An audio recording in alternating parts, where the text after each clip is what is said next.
and he took them both out of the race. A race which both of them desperately needed to score points in, and a race which I think might actually result in the championship going a different way to theirs.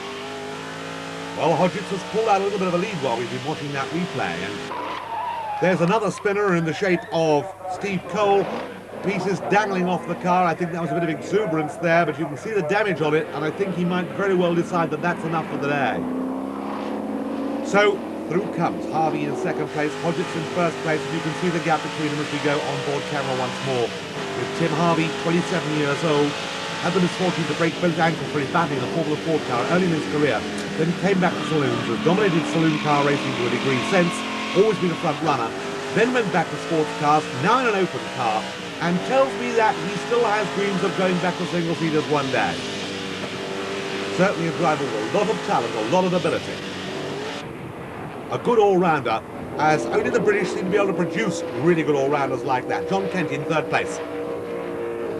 John Kent, a man to watch. Number 91, also a man to watch there. And that's James McAlpine. But there we see, stringing out the leading bunch and watching carefully the green helmet there, Dave Loudon, refugee from Renault 5s and the like, and Hondas, also in this championship now and giving a very good account of himself. Murray's moving over, had to, up came John Kent, snatched the place away. So Murray's down a place, but here is Harvey closing the gap. And Harvey is definitely closer, as you can see, to Hodgetts. A driver's eye view of a TVR from the rear as Hodgetts in the lead fights it out. Third gear, fourth gear. Down through the train of curves, and then it's just a little lift there. Power huddle again. Brake, down into third. Touch the curb, out. Touch the curb, coming out. Under the bridge. Upper gear, fourth. Still in fourth. Here the curb again being touched. Over to the apex. Comes out, still in third gear. Power hard on. Over the rumble strip there, up to fourth again, down to third again, that quick. A little bit of opposite lock required. This is a long corner that goes on there, on the straight. On the straight now, up to fourth. Now right up behind, take advantage of the slipstream. Look at the outside, and he's not reaching for fifth gear, and he's not getting through either. But that was more because I think, well aware of the situation, Hodgetts had the line. So now, having got up with him, Chris must be worrying about how he's going to keep Tim behind him. Gets a little wave there to the camera. And in turn, Tim will be trying to work out a strategy for getting through. Giggling a little bit in the background will be John Kent, knowing that while the two are fighting together, they'll be more inclined to hold each other up, because one driver will be driving defensively, and the other one can't take the optimum line either for the same reason.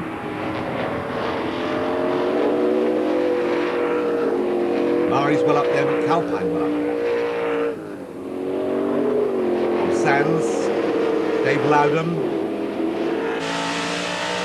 And up came some dust there.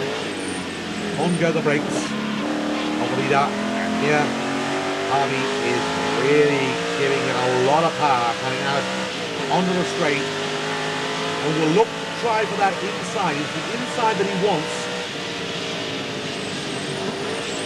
And Hodgetts doesn't intend to let him get it.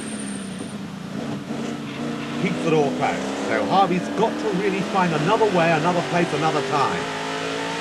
Now this could be it.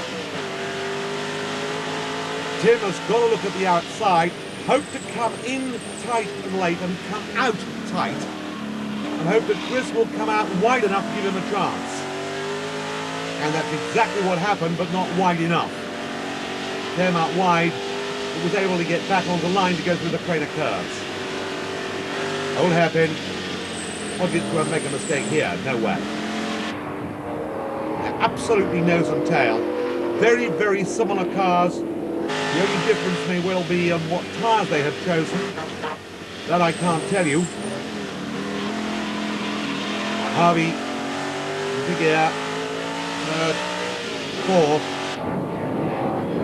Not giving an inch. Kent, an interested spectator.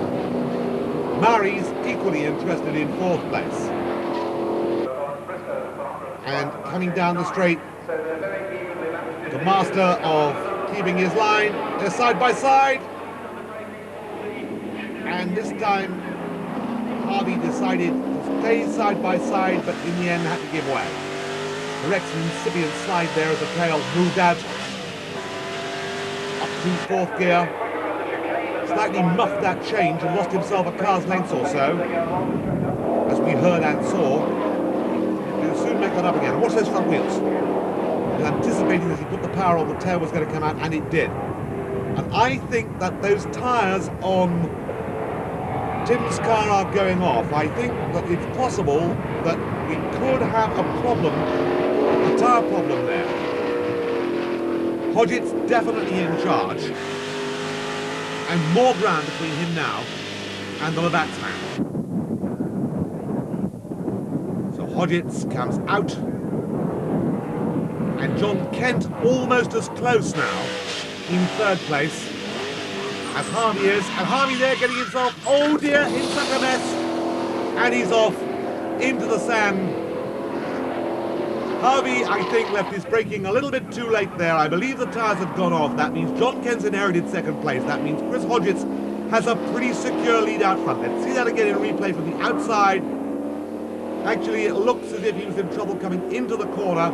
Got it sideways. He's got it locked up by there. Gets the brakes off at the last moment. But by that time, it's too late for the car to answer to the helm. And he's off into the boonies. Upper place comes Graham Nash. But this is the man now who's got it all in hand. There's Hodgett's with Kent behind him, and with Mary's in third place, and with McAlpine in fourth place, and in fifth place Simon Wayne must know that if he can keep where he is and keep control of this race, he is going to have a significant lead in this championship. So Chris Hodgett's doing the job out front. Who else can do the job behind? Well, certainly Simon Wayne, much improved performance for him. Always been fairly close to the front, but right up there certainly this time. But this is it. This is the flag for a significant lead now in the championship to Chris Hodgett's taking it now ahead of John Kent. Chris Murray's in third place. And I believe that that incident at the start could very well have settled the destiny of the championship in 1990. Just to recap then, Hodgett's Kent, Murray's Wayne, McAlpine and Dave Loudon in a very good 6th place. Round 7 of the TVR Tuscans on the short circuit, the Indy circuit at Brands Hatch. And undoubtedly, this is the man that could surprise a lot of people. Jimmy McRae, rally driver turned racing driver. Yes, loads of power, you know, and you've got to be very, very careful with the throttle because I think it would swap ends very, very easy. That's probably the closest thing you can get to rallying on a tarmac track. Well, that's good. You can get the tail out in 2 or 3 corners.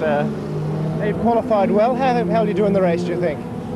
I don't know. It's a very short, sharp race, and it's different when you're out there amongst traffic. You know, I would like to think we can get in the top 4 or 5, but I don't really know how competitive everybody else is.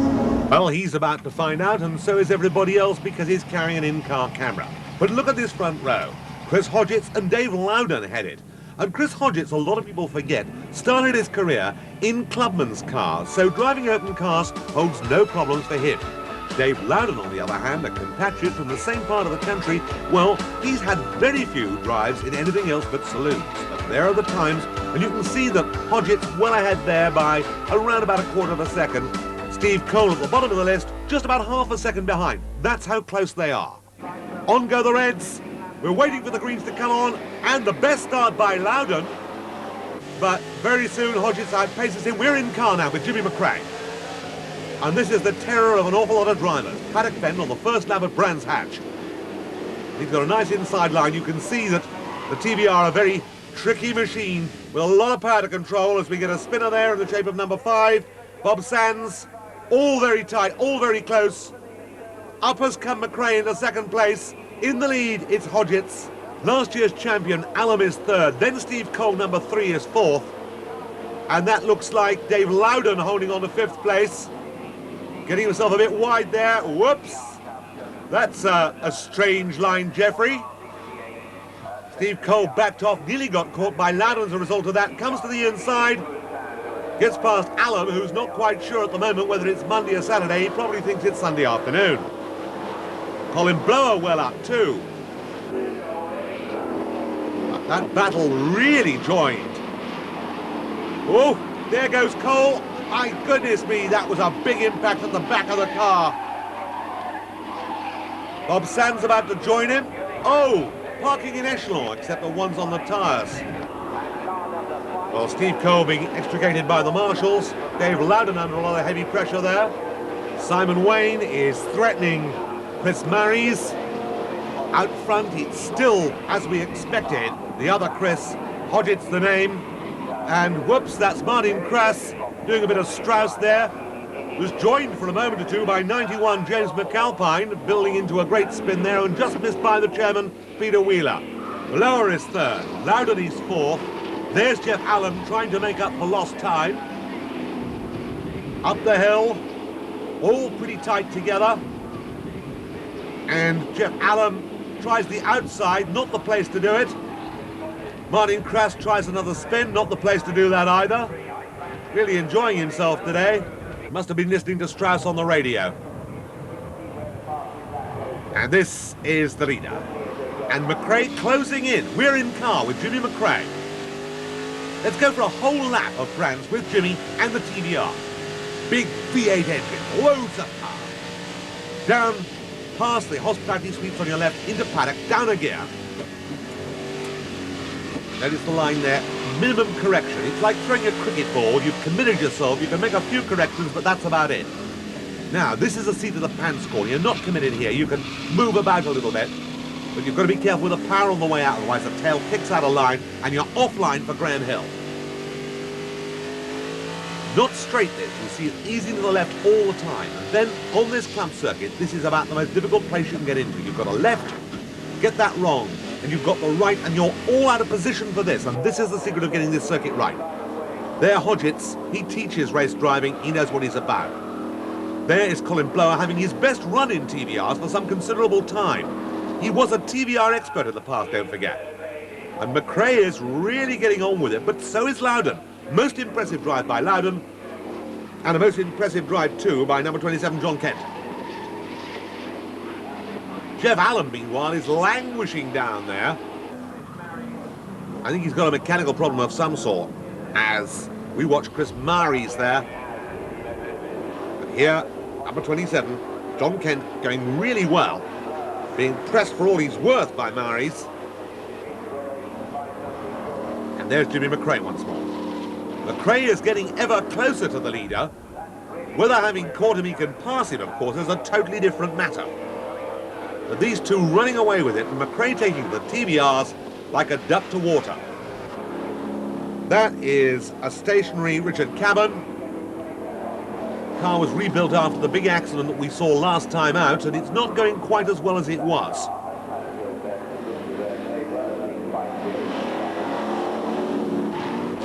They're very close together, those two, and here's McRae closing up too. And this, as far as the leader's concerned, is something that he won't want to see. Here's Wayne looking at the inside, locks it up there, touches, I think they touched, and Simon Wayne managed to avoid collision there with Chris Marries, collects it together, takes the place, and Marries is coming back at him, needless to say.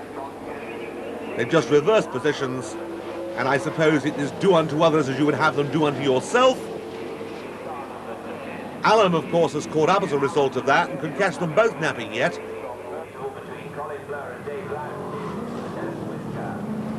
And 19 there going well is McAlpine, Richard McAlpine, as we're back in car with McRae. McRae down that straight, past the start and finish.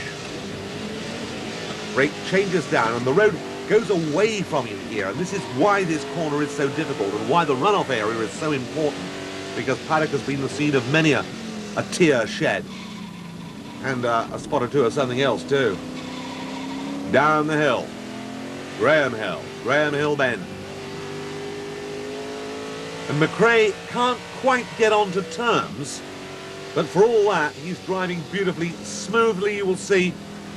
A rally driver used to getting the tail sliding about, which of course helps when you've got a very powerful car, but smoothness is the essence of speed on a racetrack, and McRae proving that he can be very smooth as well. Pit signals out. There's the next battle, and still it's Colin Blower with Dave Loudon behind him, the familiar green helmet. Gained a bit of ground there, a rather an odd line into paddock, but it seemed to work. And up to Druids, the hairpin.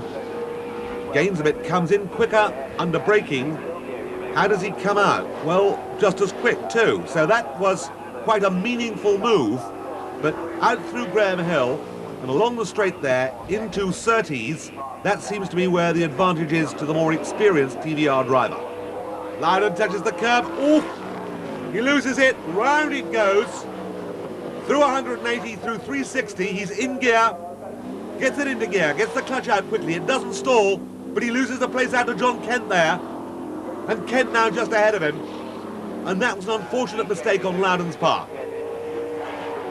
But Loudon now has got to come back at Kent. See if he can get the place back. Quick through paddock, and the bonnet's just lifting slightly. You will see the bonnet is lifting. And that must be disconcerting if nothing else. It's the last lap. Here is the leader, number 15, Chris Hodgetts, in behind some traffic. That's going to give McRae a chance to close the gap. He does, but not sufficiently as he goes in and out of the traffic there. Martin Kras being caught and lapped on the line as we get a win once again for the man who's leading the championship. And a superb job too from Chris Hodgetts. Jimmy McRae in second place. Here's that battle. Loudon didn't make it back in front, so it's Hodgetts, McRae, Blower, Kent, Loudon and Wayne. That's the top 6 at Brands Hatch in the TVRs, and they really are exciting to watch. With 8 rounds of the TVR Tuscan Challenge completed, the big powerful sports cars faced an even bigger threat here in Birmingham, and existing competitors an even bigger one, with the inclusion of Ian Flux in the championship, taking the wheel of the 395 brake horsepower TVR for the first time. They're great fun to drive, very entertaining for the crowd to watch, so I've just been told, and fairly heart-stopping for myself, as you just pointed out. I've just taken the bicycle clips off. Birmingham is a problematical circuit because you can't afford to make a single mistake here. So I've been told, Neville. I think you have a crash if you do. I like TVRs because they're a proper British sports car, nice big engines, rear-wheel drive, full of character, brutal horsepower, very enjoyable to drive. It's going very well. Everybody's sticking with it. The cars are going well. We obviously have a few incidents each one, so there's a panic between each race to get them going again, but it's going very well, yes. The series is going very well, is it? Well, after practice, the grid looked like this, but unfortunately the marshals didn't see it quite that way when they brought them round, and in fact lined the cars up back to front. Chris Hodgetts more than anxious, however, to put his stamp on this race, an important one as far as he's concerned. And Jimmy McRae, well, he's carrying a camera on his car, and that should provide us with plenty of fun. Don't forget, he was in second place at Brands. But the man with the experience is Hodgetts. He shows it. He's away first. A clean start. Gap already opening up with the cars towards the back there, but it's Hodgetts into the lead. McRae slots into second place. And ooh, there's some pushing and shoving there as they come out. Up the long hill now, where power really counts, and torque as well. 360 foot-pound of torque from these Rover engines, the Group A block, prepared by TVR on this lightweight GRP body. McRae down again, looking for a way. And it looks as if he might have found one too. Feeds the power on, still holding on to that second place. A couple of 3 people run wide there.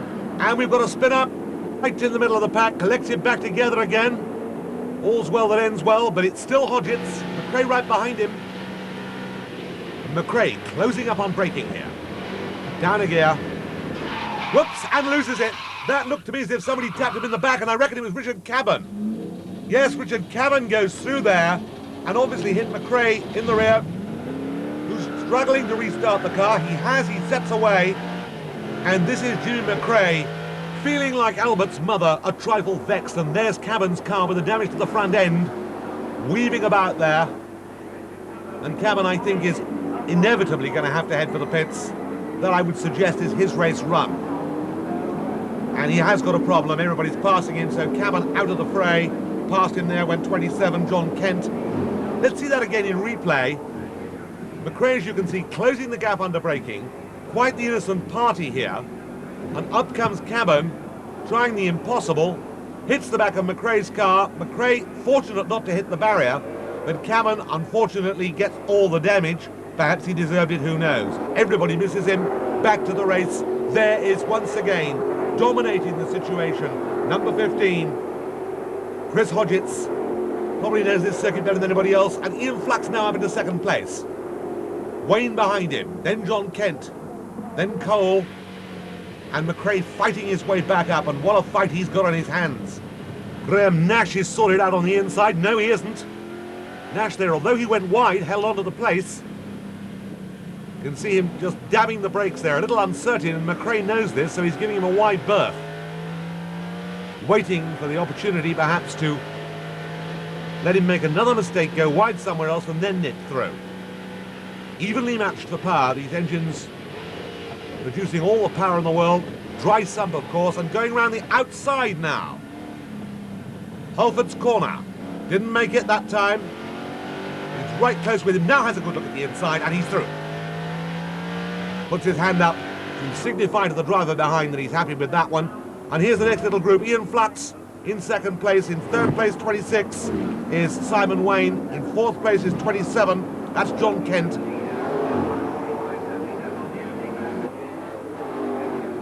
We're looking at John Kent now in the Lister Jaguar colours.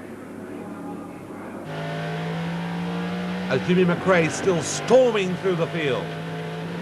And the real excitement in this race is watching McRae's progress. He's now about to